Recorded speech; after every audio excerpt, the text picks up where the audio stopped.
So that is what I like to see happening. More family unity coming back. More family unity. So Mary, a lot of people answering here. When Lue-Ann Phillips is saying at the Fort George, we did that skating on palm branches as well. And yes, someone was saying about Tambran, what? Tambran Hill. Wendy, you said it. Yes. Kids, I think kids wanted to do bobsledging all their life, you know. Yes. Because we always want to skate and do something. If you're living on a hill and rainfall, you want to skate down the hill and take fame. If you fall down, well, the crowd gonna laugh. But everybody had some childhood that we wish could come back, so the younger ones can see that what they're picking up and running with, like running with a gun. We didn't have to run with gun, but we had fun. Hello. That's right. You see Earl laughing? I started to rhyme before here. Yeah, we did not have laptops and all these things as growing up, so we had to make our own fun, you know. And yes, we had to. Fun. Yes. Yeah. Hey, that's true, Pam. Great Bottom Road. You see, everybody, Mary, everybody knows something that you talk about there. You see that skate and that movement? Let's listen to Mary. She still has something to say. I say to my children that I had a privileged life because I know how to climb a tree. I know how to cut a coconut. I know how to swing on 2 branches. I know how to tie a rope and make a swing. I know how to do things. I never grew up with computers and all these computer games. No, we know how to take a stick and take a old tin pan and make a box cart and skate and push your car down the road. You take your cotton reel, as you call it, and that was the steering wheel on this cart going down the hill playing with. Those are the things we knew how to entertain ourselves. We knew when I went to party. Yeah, there were no guns. You're going party and you're enjoying your party and you're going home. Nobody's shooting up anybody. Nobody's stabbing up anybody. We had non-adulterated fun. That's how I call it. Fun. Yes. And that is the right way to do it. And our children cannot have that. The world is so gone now, they can't have that. Yeah. They tell me it's the 21st century, that was another time. When you try to tell me. Yes, they will tell you that. They will tell you that, but we're speaking now. My kids also say they were in Tobago to be so close to their cousins like how I am close to mine.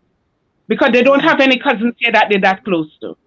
Whereas I have cousins that I'm so close to. They don't have that. So that they miss that side of our life. So the message that you send in, the message that you want to send right now, Mary, you have a minute. The message you want to send right now is for the next generation. How would you like to see what you lived with transferred onto that generation? I want people to become selfless. People are too selfish. You have to become selfless. Families are too selfish. You have brothers and sisters that don't talk to each other. Children don't play with each other. You don't go to each other's houses and things like that. You need to bring that family unity back.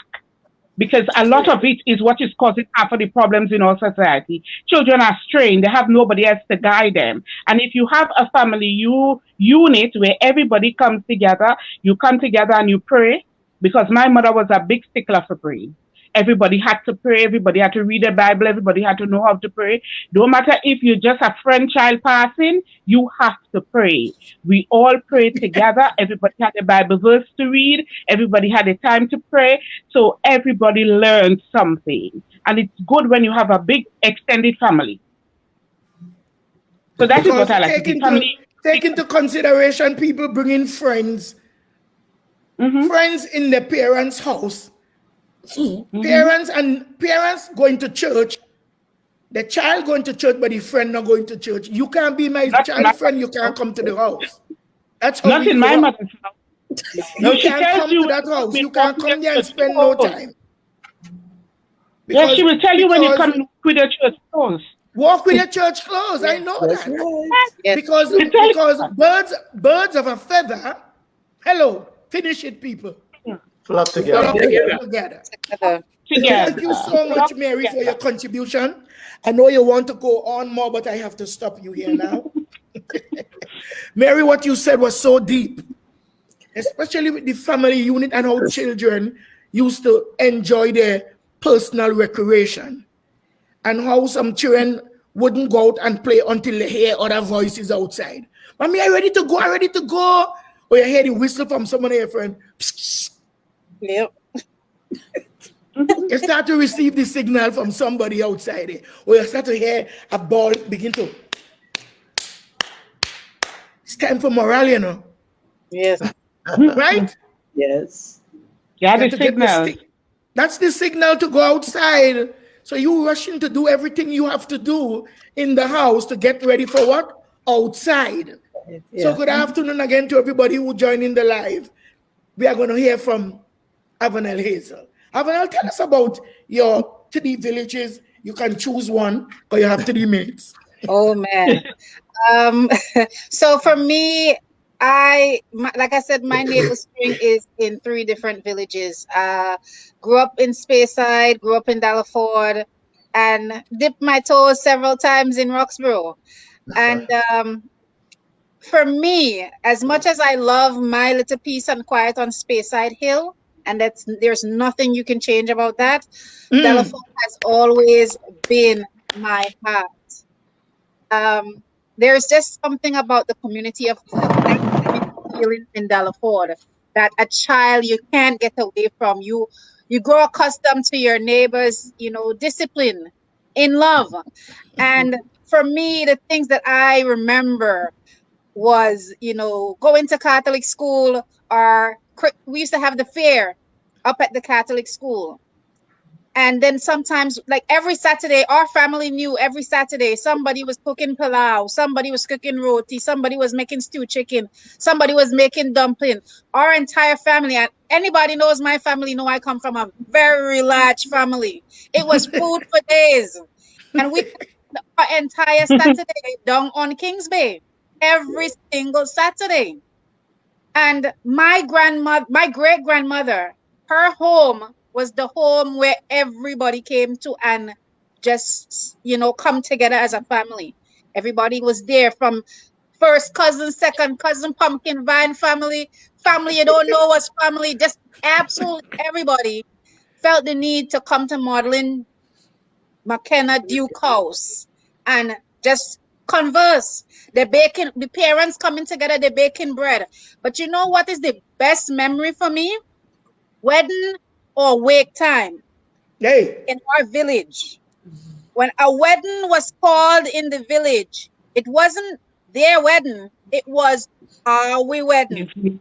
Everybody participated. You have one household might say, all right, I go give a bale of rice. Another might say, I have 2 pigs. Another home in the village might say, I have 2 cows. And they came together as a community. And they put this stuff together. They will come and they will make the nice. I's a foodie. I come from a family of cooks. They will come together, and you see that fireside cooking food. It's nothing better than Dallaford sweet pan. That Dallaford cooking. cereal and my and Uncle Dave goat. Look, they all had their specialties.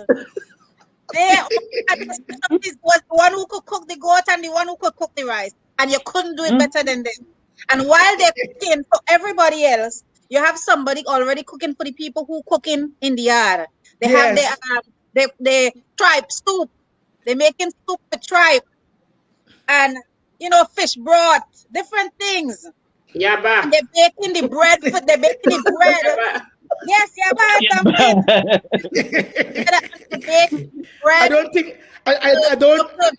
I don't think Earl know that word. Yaba. Yes. Yes. And they would come to my grandmother's yard, my great-grandmother's yard, and he had a dirt oven, and they would come there and bake bread for these weddings. They would make the black cake, the fruit cake, and they would make it there so that the bride could get her cake iced for her wedding. And that was that community spirit that was within my village that I always loved. You know, as I just consider myself, I might be like, you know, the younger one within the groupings, but I considered myself the last of a dying breed. Because these things for me, I have seen no longer. You walk in the village and everybody looking up at you, no longer respect the elderly in your village. And you know, it's just something I would love to see come back, because we couldn't disrespect each other. No. We dare not speak back to our elders. We dare not. And just like you know, someone said earlier, you know, they see you doing something wrong, or you might talk back to them. Is who is your relative? They want to know who, because they already know. And by the time you come home, either you already get a licking or you're going and get a licking. Who for child? You know that comment they say, who for child are you? And don't even tell them it's nothing. Because Who you get licks from mommy, granny, great grandmother, everybody go down the line. And that is the worst when you see all your auntie come together to give you a whooping in the one house. Yes. But oh my God. You knew not to be disrespectful. Sports day done, like Dalaford RC to have sports day done by the Louis-Dore Community Center. But Boku Day was the absolute favorite. Maudlin had a house my great-grandmother Maudlin had a house down Boku. And the entire family used to meet up in Boku. I don't even know how all of we fit in the house. But hey, house not too small for family. Everybody never small for family. And we would be down there and we would watch the crab race. She cooking food. We're going to watching goat race. And we were together as a unit. And you wasn't nobody stronger than our family in those days. Nobody stronger. Not anymore. Not anymore. Not anymore. My goodness. Well, we are so filled right now with food talk. And one thing I miss, and nobody ain't talk, is that sauce that you could have leave Roxborough and go Dalaford on a Friday and Saturday. Miss Monica sauce. Hey. Miss Monica. Glamorgan people want to talk. Pembroke and Glamorgan had Miss Norma from Pembroke. Miss Norma's sauce and black pudding was the bomb. People leaving villages to find a village on weekend for sauce and black pudding. And but Mama Coco, and fresh. I add here. And listen, the sauce people used to bake their own bread too, you know. Yes. Where they gonna tell you you're dipping that bread that you buy that they give you. I want a bowl of sauce. I want $5 sauce with that bread. So that is $6. Or they might give you the bread free. But when you touch that fresh bread down in that sauce, and you see you pull in the first batch of that sauce, and then you chew that bread. There wasn't much to chew because the bread used to get soft. But Mama Coco, you know, one of the things that I don't see anymore, there was a time when the men would gather together to talk. Yes, right. Yeah. It still happen, you know. It does happen, but you could never find a batch of men that talking now and talk anything really good sense. Yeah. Only argument because they're arguing through the rum. Yeah, no, they used to have constructive talks, and then there was this thing that the grandfathers or the fathers would take the little boys to go out to garden to teach them. So the man would have a punya or a zagai, and you know, the little boy, they'll give him a little blade so he feel like he in the thing. He's man to he cutting bush. You don't know what you're talking about, right?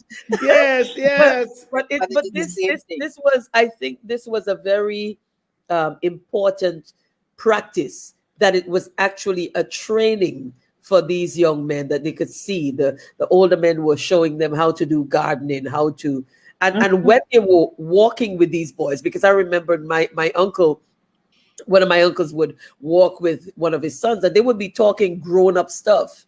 And he would say things like, you see that don't do that. And when you see that, do this, you know, and you see that bush over there, that is for that, you know. And it was actually a pouring out, a pouring into.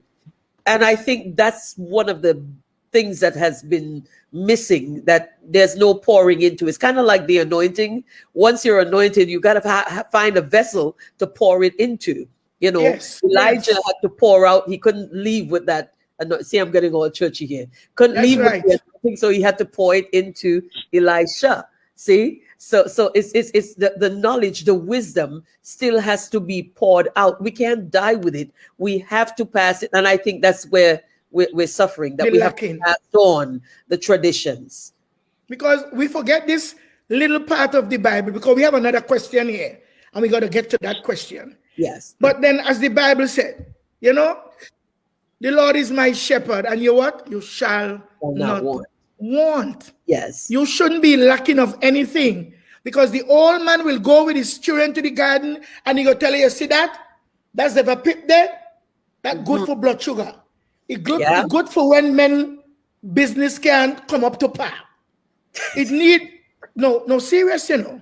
Yes. Fathers and grandfathers used to teach their sons. Yes. That this is good for blood. Your blood want cleaning out. You see all them rashes break out on your skin there.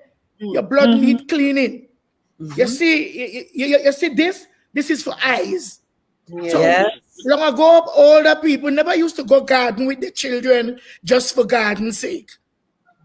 Just to be a company. You used to learn on the job.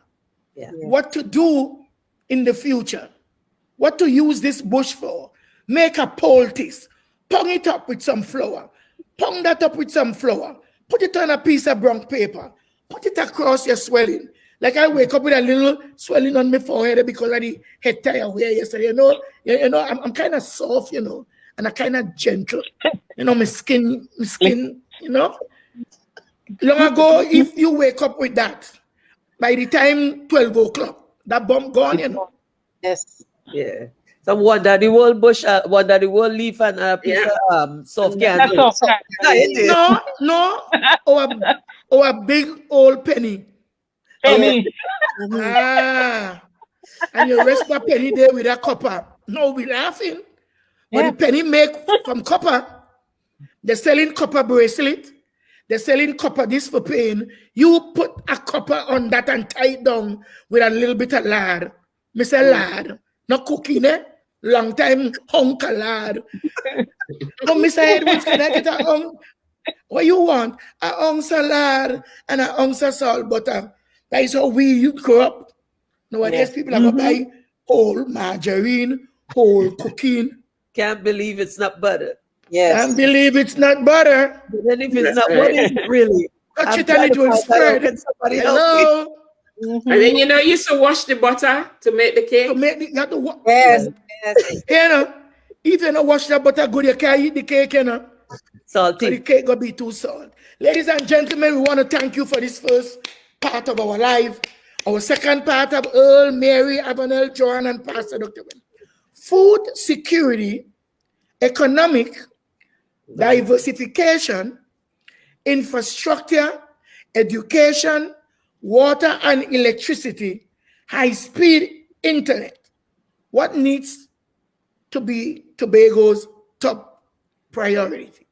Ladies and gentlemen, it is your views. What you think should be. We start with Dr. Pastor Wendy. What needs to be Tobago's top priority? I think the basic needs. Everything else can follow. Water and electricity. You know, I mean, it makes everything easier for somebody to be able to live just a basic, decent life. You know, education, we know, and I am very proud to say that Tobagonians always pushing for higher education. But there are challenges as it pertains to, you know, we were talking about this last week, you know, the people who don't even have electricity, don't have a computer, don't have a laptop, don't have ways of bettering themselves. So I think if you provide the basic needs, then you meet people at the point of their need, that can go a long way.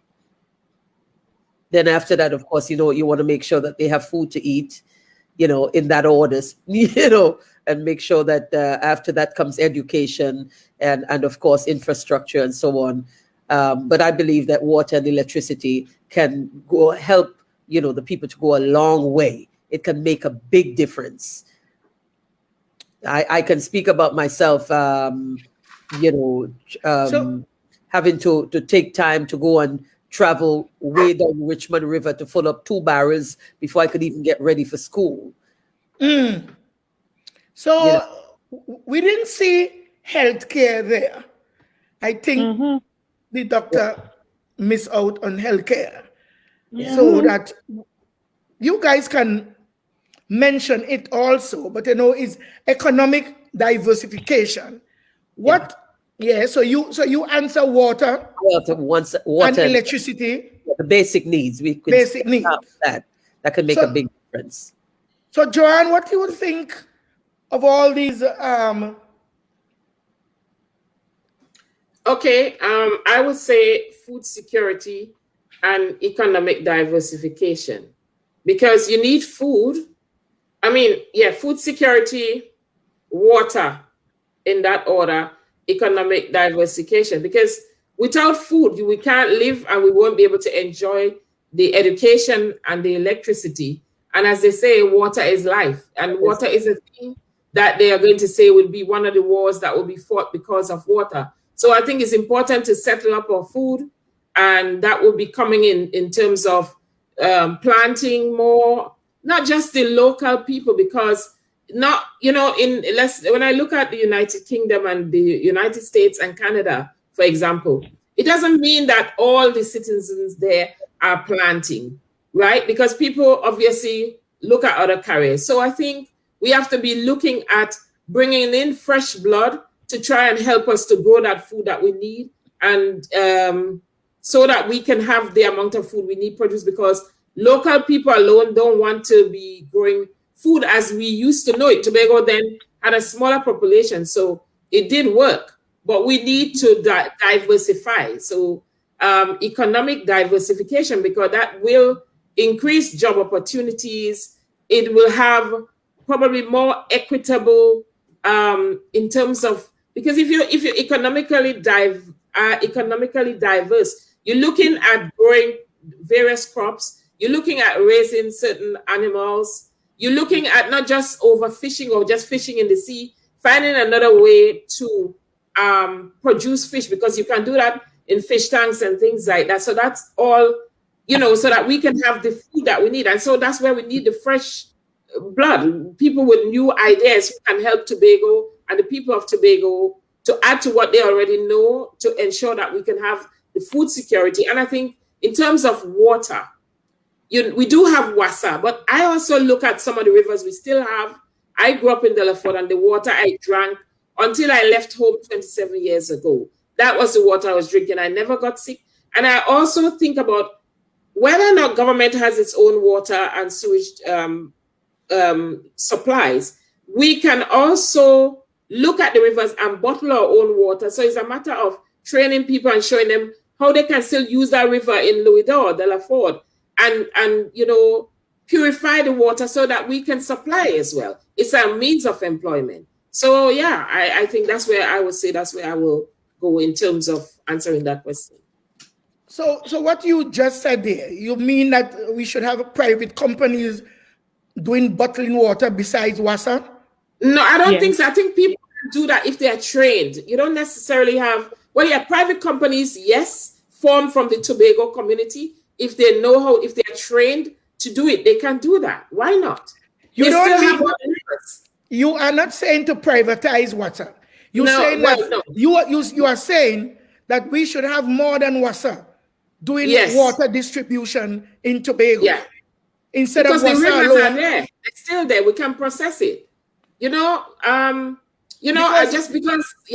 Because you know that big drain in Scarborough that lead into the sea? It's called Crooks River. Yes. Where is the river in Crooks River? All river starts in the hills and the mountains. Is that water being used?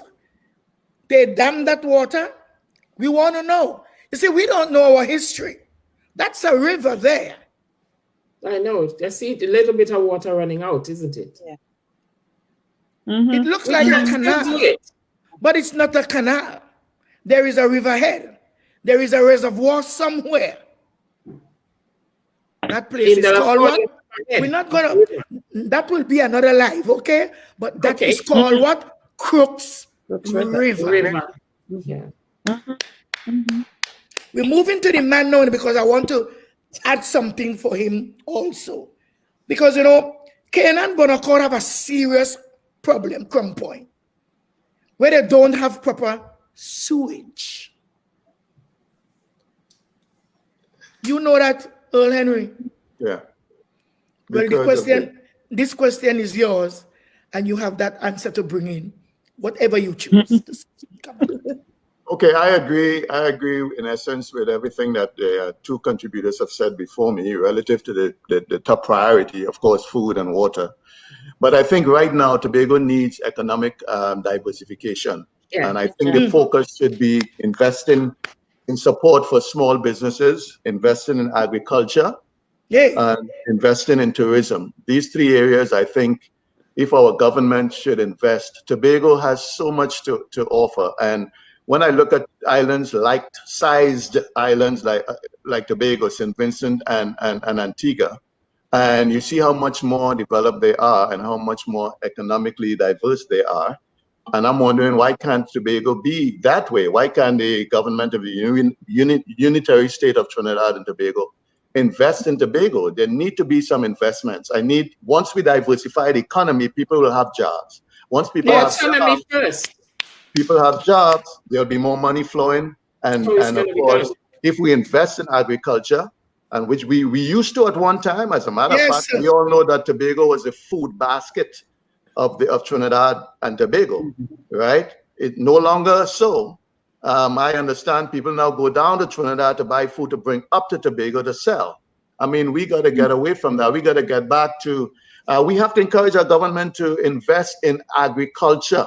Invest in agriculture, invest in small businesses that are agriculture leaning, and invest in small businesses of all types, whether it's the fishing industry or whatever, invest. We cannot get if we don't put in. We have to put in order to get out. And so our government has to invest the money so that we can be self-sufficient. Of course, we're part of the unitary state, but Tobago has the potential to be self-sufficient, right? And tourism, I think, is one area, as a Caribbean island. I have traveled to most of the islands of the Caribbean, as I'm sure most, if not all of you have. And Tobago is so beautiful and has so much to offer. Ecotourism. There's nothing like Nyland Pool, right? And the ecotourism, the green vegetation. Tobago is unique in that respect. And if we invest in that, that will encourage, it will enhance employment. People will have jobs, and as a result, it will benefit Tobagonians, and it will benefit the unitary state of Trinidad and Tobago. Regarding Canaan, of course, we have the rock, the soil rock. I remember as a little boy, you know, sometimes you imagine yourself, and so we went to the back of my house to build a swimming pool. You know, little children, you have little imagination. And as soon as we got one foot down, that was it. There was rock, stone.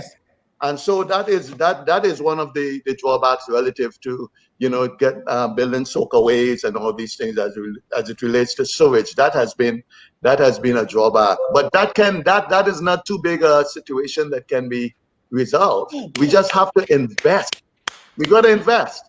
I mean, of course, I know Trinidad and Tobago, we're going through some economic things right now, but sometimes we have to put in order to get out. And if we put in and invest in Tobago, invest in Trinidad, then the country will benefit as a result. So I think that's the key. Mama Coco, how can they ask the question? In light of what Professor Earl just said, my question is this: how do we invest in agriculture when the new age of Tobagonians that we have are not even interested in doing gardening and producing? They would. They are now, I mean, let's be realistic now. The new age, how many new age people wants to go out in the garden and do. There's not very much because we're so hooked on technology, and there is nothing wrong with being hooked on technology. But I'm saying that there is bring technology to farming. That is what I'm about to say. There we go. That's what I wanted to hear. That we diversification means man not going back in garden with no cutlass and no hoe. No. Bring technology to the land. Okay. That is what I was about to say. There we go. Invest in technology. But just to add, if I can, just to add, like I said, remember, in every country we have a situation where local people don't really get too much involved in farming. So it would not just be the Tobagonian. We need to have fresh blood, and you have people who can come into Tobago. You create employment, help them. There are people out there who need jobs, and they will help to grow, to help to develop back the cocoa industry, to plant whatever we need to plant. So we need to have fresh blood in as well. So it's not going to only be from the Tobagonian people's effort. If you look at Canada, if you look at the United Kingdom, they bring in a lot of people to pick their fruits, to help to grow and things like that. So we need to go down to that model as well. I think before you guys, who next to answer? Mary and Avanell? Yeah. Okay. I have one point to make about the agriculture. And as Joanne was saying about importing people, I was listening to Channel 5 one day in the week, and there was this gentleman who they are from Trinidad who want to come and teach people in Tobago about growing things like cantaloupes, the various melons in Tobago, and pineapple. And that's been done already. He said, well, look, I will provide the land. And the gentleman said, well, we will provide the know-how. And this is what we are talking about, diversification, and Joanne talking about importing laborers or people to do the work. And these are the way we need to take a slant away from the normal ways that we know about agriculture. There's also a lot of properties and stuff in Tobago that is available for agriculture. Yeah.